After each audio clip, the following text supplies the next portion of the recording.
now we're on step 6, coming to the final stretch here. So the next question is, what is stopping you from achieving your outcome now? List 3 to 5 things you think you lack and/or anxieties/fears related to your outcome. So let's look at the examples. This person puts down, don't know how to earn that much money. Doesn't seem realistic. Maybe my business won't grow.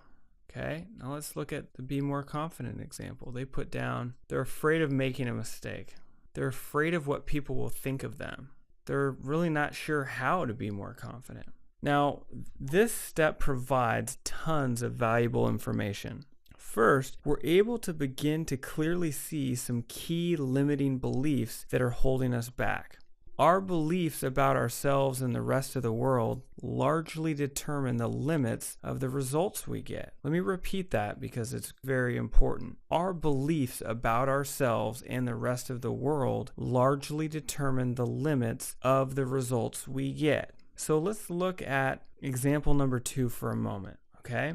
So in example number 2, 2 key fears were identified: the fear of making a mistake and the fear of what people will think. In a matter of moments, this person has gained more insight into themselves than many people ever attain regarding their personal mental blocks. Both of these fears, while common, are both ludicrous when looked at carefully. Come on, who doesn't make mistakes? What control do you really have over what other people will think about you? And as a side note, obviously, this masks a deeper self-esteem issue as well. But the primary problem with overcoming challenges is lack of awareness. So many so-called issues simply dissolve when they're recognized and put into proper perspective. While we all intuitively know this to be true, until we take the time to examine the situation, actually put these types of fears and concerns and anxieties on paper, these types of fears are left smoldering beneath the surface. So in this example, the person could easily begin to realize that these fears are really not grounded in rational thought. One giant stride in the correct direction would then be to convert these fears into their polar opposites. So, for example, instead of being afraid of making a mistake, the person could make a new decision and begin to focus on being confident of their success. It all starts with a new decision. Well, let me slow down here because you may be thinking that this all sounds easier said than done, and I assure you it's not. I've helped plenty of other people and personally traded in plenty of fears quite easily and effectively with methods just like I'm about to describe. Instead of trying to overcome these fears, it's far more effective to focus on the positive opposite rather than trying to overcome and thereby reinforce what you do not want. Okay, so it's important to completely understand that these fears are not facts. They're just opinions, and ultimately, they're choices. So choose again.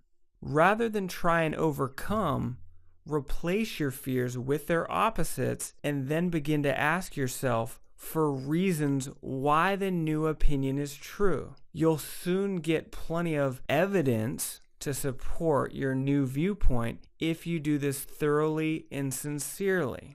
Okay? So to recap, in example 2, we said afraid of making a mistake. So first, we weaken that idea by putting it into perspective, i.e. recognizing that everybody makes mistakes and that mistakes to some extent are inevitable. Next, we ask ourselves what the opposite of that idea is. So the opposite would be something like having trust that you will deliver a good speech. As a side note, you could also ask yourself, what would give you that trust? That obviously can lead us to answers like, well, know the speech well, practice the speech, and again, learn relaxation techniques. At this point, we have clearly identified some obstacles that would need to be removed or changed in order for us to achieve our outcome. We then have the information necessary to evaluate whether we want our outcome strong enough to move forward. It's also important to point out that you would not necessarily need to work on each belief you uncover. In example 2, if you address the underlying trust and self-esteem issue, that would cover everything else since all of